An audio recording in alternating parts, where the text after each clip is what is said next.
É isso aí, gente. Estamos de volta. É no intervalo bem rápido mesmo, né? Você já digeriu as informações aí do Michel. Lembrando sempre, procura lá a agência, dá um bate-papo lá, toma um cafezinho, tem sempre uma água gelada, um café, um licor. Você é sempre muito bem tratado, tá? O Michel já apresentou o professor André ali, ele estava ali esperando a participação aqui, ele já apresentou, mas hoje nós vamos falar de um assunto interessante, vamos falar do funcionamento das universidades.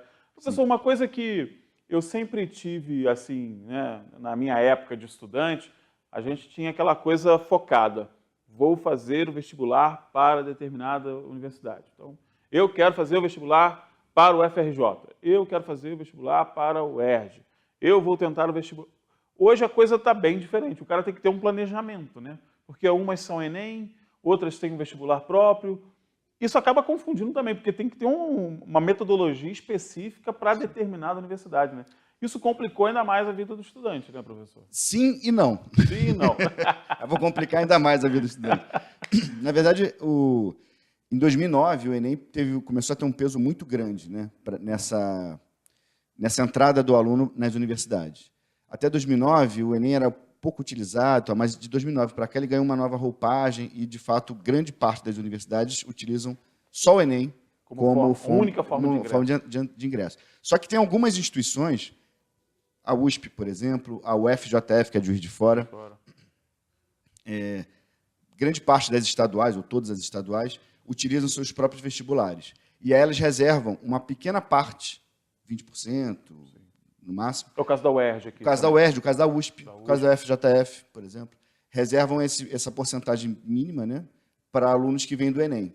Então, por exemplo, isso, de certa maneira, na minha época, que foi assim também, tinha que fazer 5, 6 vestibulares. E, às vezes, caiu na mesma data. E aí você ficava... A gente perdia o dinheiro da inscrição, ficava optando e tal. E são bancas distintas que cobram questões, às vezes, por exemplo, tem provas que são mais conteudistas de maneira mais específica. Então, por exemplo, em História vai cobrar Independência do Brasil. E aquela questão é só sobre Independência do Brasil. Tem banca que vai cobrar, numa questão que fala centralmente sobre Independência do Brasil, outros elementos da história contextualizando. Ou seja, comparando a história do Brasil com a história internacional. Com outro. Então, são formas diferentes de você encarar uma questão. Acontece isso muito na filosofia. Às vezes é muito conteudista, às vezes é contextualista. Então, depende muito da banca. Com o Enem, né, por isso que é o que facilitou. Nesse sentido, a UFRJ acabou com o vestibular próprio. A UF acabou com o vestibular próprio. Tantas outras acabaram. Então, você consegue, por exemplo, fazer... e aí facilita muito para a turma que é medicina, por exemplo. E tem condição de se mudar e morar num outro estado. Então, por exemplo, a pessoa precisa tirar 780 em ampla concorrência no Enem, né, para passar em medicina. 10 a mais, 10 a menos, mas... E no Rio de Janeiro, o mínimo ali, pelas notas de corte, ou seja, as notas mais baixas dessas universidades no Rio de Janeiro, bate ali 800. Aí eu falei, 800 eu não consigo. Mas se eu tiver que fazer o vestibular em São Luís do Maranhão, ferrou. Eu faço o Enem aqui, no estadual, ou na Unifes, ou aqui, e vai lá em janeiro para fazer a universidade em São Luís, por exemplo. Por isso facilitou. Por outro lado, como algumas universidades mantêm o seu vestibular próprio, como a UFJF, que tem uma especificidade muito grande, que é, no primeiro ano do ensino médio, o aluno faz uma prova relativa ao conteúdo do primeiro ano do ensino médio. No segundo ano, referente ao segundo ano, e no terceiro, referente ao terceiro ano. Só que tem um probleminha. A gente já conversou sobre isso um pouco. O aluno, às vezes, chega no primeiro ano, não tem muito aquela gana e aquela percepção, a perspectiva do que ele quer fazer da vida. E, às vezes, ele nem se preocupa muito com o vestibular ainda no primeiro ano. Então, se ele não pensar no FJF no primeiro ano, por exemplo, ele perde a condição de entrar no FJF pelo vestibular próprio. Só com o Enem, mas o Enem são 20% das vagas. Ou seja, complicou, viu? Nesse caso, complicou. Complicou. E demanda aquilo que a gente sempre falou também, né, professor? Essa coisa do planejamento da sua carreira, né? Eu sei que é quase desumano falar isso, né, para um aluno que chegou no primeiro ano, olha, já tem que definir a tua vida aí, amigo. Você tem que escolher carreira, você tem que escolher que área você vai atuar, pelo menos a área de conhecimento que você vai atuar. É difícil, mas a exigência hoje é essa, né? Até mesmo para se preparar para o Enem, por exemplo. Uma coisa que muito me perguntam, professor, é essa questão da cobrança do Enem, né? Que é uma cobrança, em termos de nota, bastante complexa, assim, digamos, para o cidadão comum. Explicar para um cara que trabalha com educação já é difícil, esse sistema de correção de prova. Você imagina para o cidadão comum. Imagina ainda mais para o estudante, né, que está cheio de coisa ali, cheio de caraminhola. Talvez seja hoje a maior dúvida, professor, no público estudantil, essa questão da correção. A carreira e a dúvida. A carreira ainda é a maior dúvida, é impressionante. Eu vou dar um exemplo que aconteceu com a gente aqui no CPT, é muito interessante. Em 2016 entrou um aluno que queria fazer direito. E aí, a aula começou em fevereiro, em abril ele me perguntou, André, eu estou na dúvida se eu faço direito ou história. Aí eu sou historiador de formação, eu falei assim, larga a história, bicho, vai para direito. E eu larguei o direito para fazer história. Enfim, e no final do ano ele passou para a PUC em engenharia da computação. Completamente diferente. Em fevereiro em janeiro ele fez a matrícula na PUC, e em fevereiro ele voltou para o curso. Quero ser militar. Foi o caso mais emblemático de um aluno que não sabia muito, e hoje está na SpaceX, primeiro ano da SpaceX. Então, assim, é o caso mais emblemático de como os jovens chegam. Claro que isso é o exagero, né? Mas isso de fato aconteceu. De como os jovens ainda não têm muita a ideia do que vão fazer. Porque imagina você com 16, 15, 16, 17 anos, fala assim, escolhe aí o que você vai fazer pelos próximos 35 anos da tua vida. 35 anos é quase o dobro do que ele já viveu. Quer dizer, o dobro do que ele já viveu. Então, é muito abstrato, é muito subjetivo assim, a coisa. A não ser que ele tenha ali alguém como referência, um advogado na família, um militar, um médico, um professor. Que ele já tem como orientar e tudo tem uma mais. referência. Pô, eu admiro essa pessoa, eu quero ser igual a essa pessoa. Aí você meio que vai buscando alguma coisa. Mas, basicamente, nós estamos falando de adolescente, né? De fato, é cruel. E aí, quando o jovem fala, vou fazer o Enem. Mas como é que eu faço o Enem com uma correção que eu não sei como funciona? É um negócio que ninguém consegue explicar, a não ser alguém técnico, né? Muito, eminentemente técnico. Provavelmente um matemático acadêmico. Porque, de fato, a olho nu, não dá para explicar. Eu, inclusive, tenho lá um artigo que explica o TRI, que é o índice que corrige as provas do Enem. Eu posso dizer que ele é inexplicável assim. A não ser por alguém muito... Para o cidadão comum, digamos inexplicável, assim. Inexplicável. Mas tem algo do senso comum que a gente consegue explicar, que é basicamente o seguinte. É uma prova anticola. Então, e anti-chute também. E anti-chute. Anticola e anti-chute. A cola é no sentido do chute, assim, né? Você não consegue...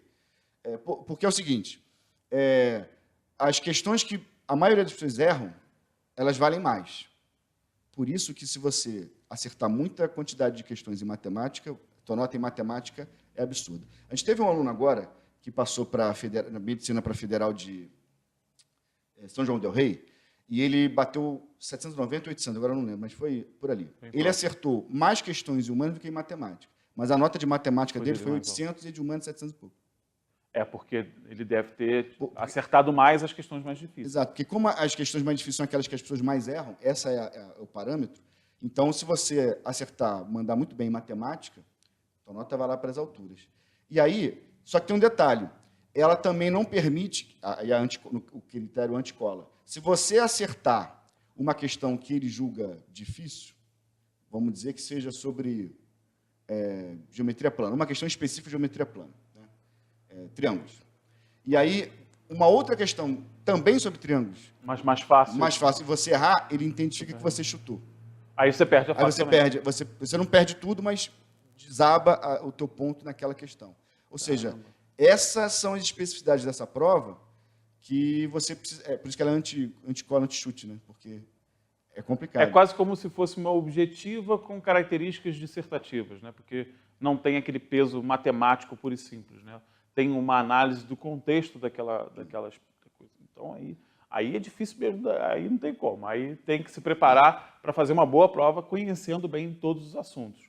Talvez seja a maior dificuldade hoje dos alunos. Né? Tem estratégia de prova, obviamente. Né? E estratégia de prova não significa colar, não é isso não. Estratégia de prova é o que eu faço primeiro, o que eu deixo para fazer depois.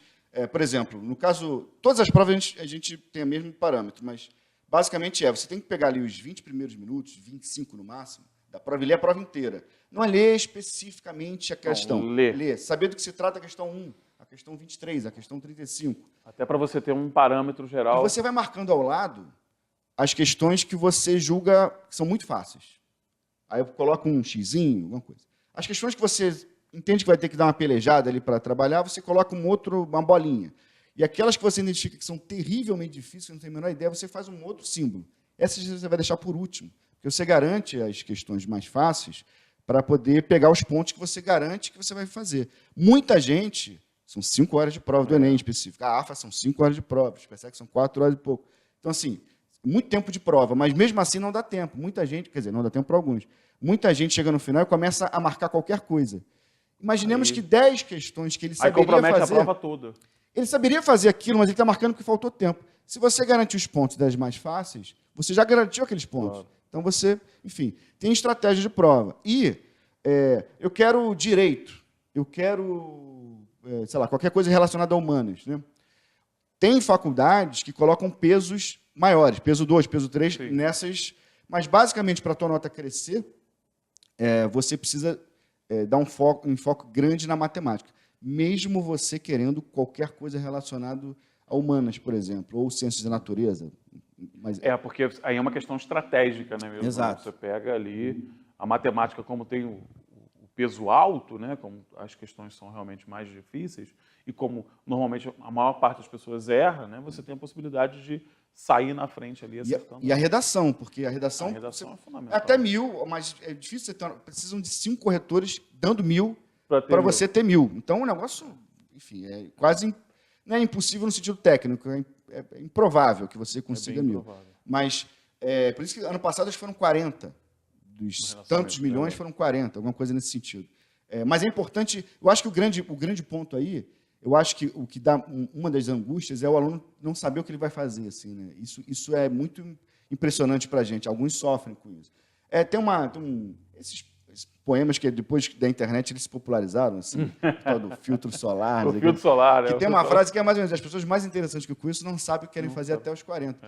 Ok, mas com 17, 18, 16, a pessoa não precisa saber o que ela quer fazer, mas ela tem que ter ali um direcionamento. E aí talvez é importante entender como funcionam as universidades para saber, eu quero... Por exemplo, eu quando entrei na faculdade eu queria ser professor, né?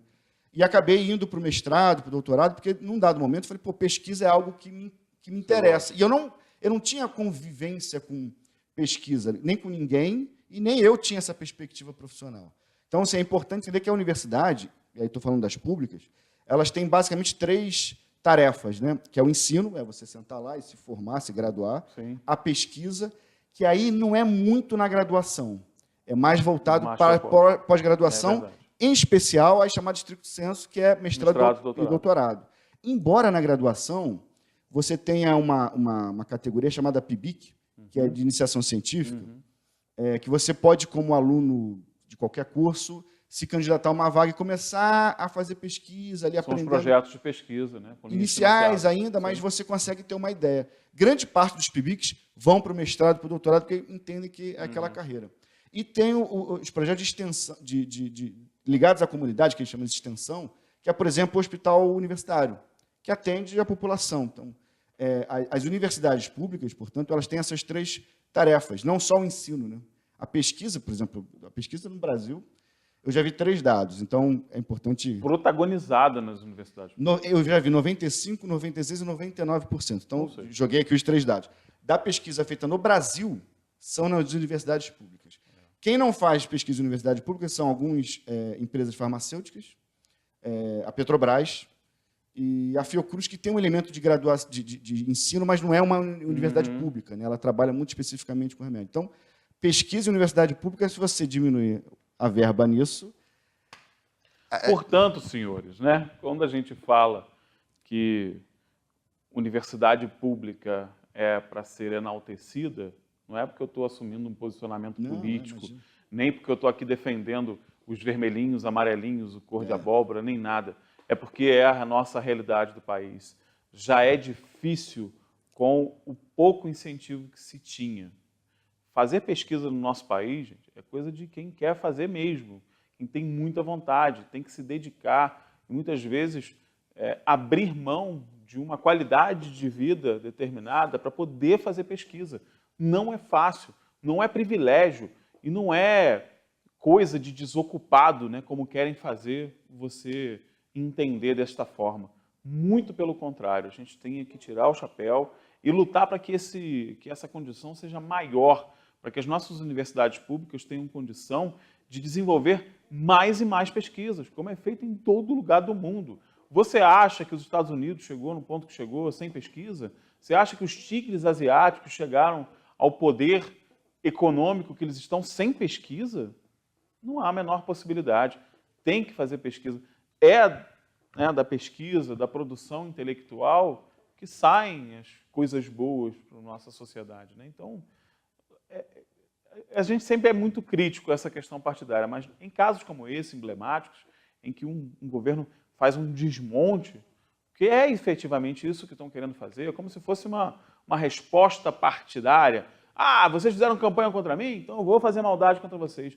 Pelo amor de Deus, né? Não é assim que se pensa um país sério, não é assim que se pensa. O professor deu uma aula aqui da importância das nossas universidades públicas.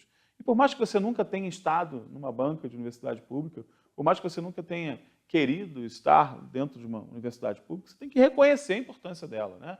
Porque tem gente que acha que universidade pública é uma coisa, mas não conhece.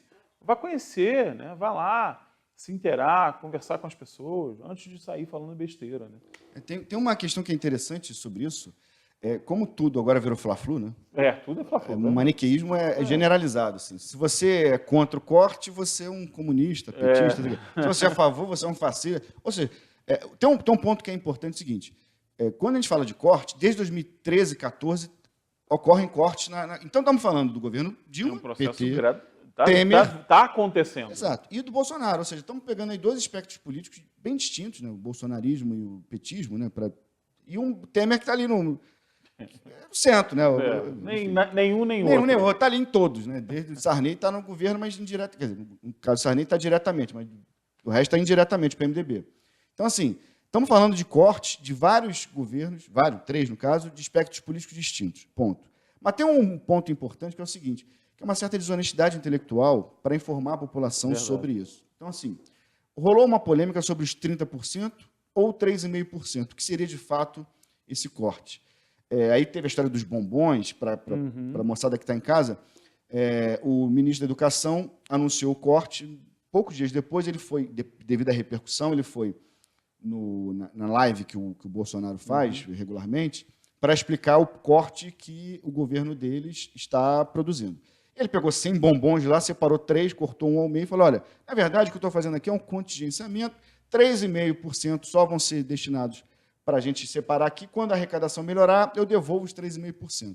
Só que isso, e aí falo isso com profundo respeito a todos os eleitores, inclusive as pessoas que concordam com esse corte, mas é importante a gente trabalhar e dialogar sobre perspectivas racionais.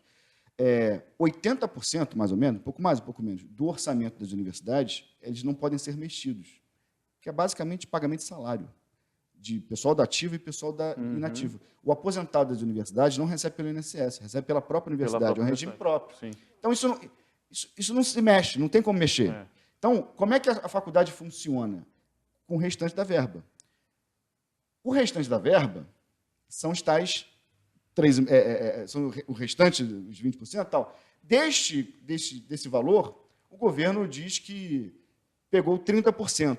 Ou seja, sobrou X, e eu vou pegar 30% desse X, que é o que se paga conta de água, conta de luz, insumo de pesquisa, reagente, tudo, absolutamente. Bolsa de pesquisador, bolsa de aluno para fazer pesquisa, tudo, absolutamente tudo. Eu vou pegar 30% disso e vou guardar para te entregar no segundo semestre. Só que sem isso você não paga a conta de luz. Não tem como, a conta vai chegar e vai cortar. Você não paga o lixeiro, você não paga nada, você não faz nada. A universidade, principalmente, ela praticamente para. Então, assim, não é verdade que foi 3,5%. Porque o que faz a faculdade funcionar, a verba que faz a faculdade funcionar foi cortada 30%. É igual você ter um salário em casa e de um dia para o outro, tem 2, 3 meses ali, você simplesmente perder 30% desse salário. Você vai deixar de comprar carne, vai deixar de comprar alguma coisa, vai deixar de pagar alguma TV a cabo, alguma internet e tal. Só que, em casa, isso pode ser até um certo luxo. Na universidade, isso é pesquisa que deixa de ser feita. No hospital público universitário... E elas já trabalham no limite. No limite. Isso é que eu preciso deixar claro. Muito no limite. Você já está mexendo com uma instituição que já está no seu limite. Não é que vai alcançar esse limite com o corte. Não. Já está no fio da meada. Ainda cortou 30%. E tem um elemento que é central nessa história, que é, eu escutei muita coisa assim, mas já não funciona bem, tem que cortar mesmo. Ora, se o troço não funciona bem, você corta, você tem que fazer uma gestão para que aquele dinheiro seja melhor utilizado, não cortar. É inacreditável. Esse argumento é inacreditável. Então, não existe. E aí você citou muito bem, e aí eu cito o caso da Coreia do Sul, que depois da guerra Coreia do Sul, Coreia do Norte, que estão por um armistício, não estava em paz, né? Óbvio que teve muito investimento norte-americano, devido à questão da Guerra Fria. Mas muito dinheiro, governador. Mas o governo sul-coreano fez num dado momento, ele fez uma reflexão que eu vou investir nos sul-coreanos para que o que a gente tem de capital estrangeiro hoje se reverta em produção própria, tecnologia própria. E aí nós estamos falando, por exemplo, da Samsung, da Hyundai. Só essas duas aí. Me diz uma empresa global que nós temos. Já falei duas, de um país que era nada. E que surgiram depois dessas Exatamente. Mudanças, né? Vieram depois dessas mudanças. Então, não tá, gente. Educação custa dinheiro, não tem jeito. Custa dinheiro e custa muito dinheiro. Quanto mais dinheiro você aplicar, mais resultado você vai ter. Está aí a Coreia do Sul, está aí os Estados Unidos, está aí os países desenvolvidos que pensam dessa forma. Professor, um dia a gente melhora isso, né? Um dia. Tomara. Eu sei que é difícil, mas um dia a gente melhora isso. E só para a gente fechar o nosso bate-papo, pintou alguma dúvida com relação a essa questão da carreira? Pintou alguma dúvida com relação a essas diferenças entre os vestibulares e as formas de ingresso? Passa lá no CPT, bate um papo, conversa. Ah, eu estou longe ainda, estou com meus 12, 13 anos. Está longe, amigo? Daqui a pouco está batendo na sua porta aí a necessidade de você se programar. Papai e mamãe também querem dar uma ajuda, uma orientação. O curso também tem essa orientação, né, professor? É importante que se diga isso, que é um serviço bacana e quem sabe você não encontra ali dentro das gamas de cursos oferecidos alguma coisa que já vai te direcionando, já vai te facilitando essa jornada que não é fácil, mas que você precisa terminar. É isso, professor? É isso mesmo. A gente recebe, por exemplo, aluno do primeiro ano que vai fazendo o curso para quando chegar no terceiro já está chegar meio preparado. pronto. Então, procure o CPT, que eu tenho certeza absoluta que você vai gostar. Professor, muito obrigado mais uma vez pela participação. Grande abraço, até a próxima. E nós vamos para o intervalo, porque não acabou ainda não. Tem um pouquinho de programa, daqui a pouco o Vanderlei vai estar aqui comigo, a gente vai fechar o programa de hoje falando da nossa enquete com relação aí, né, às questões políticas da cidade e também para falar um pouco da sua opinião pelas redes sociais, tá bom? Intervalo rapidinho, daqui a pouco a gente está de volta.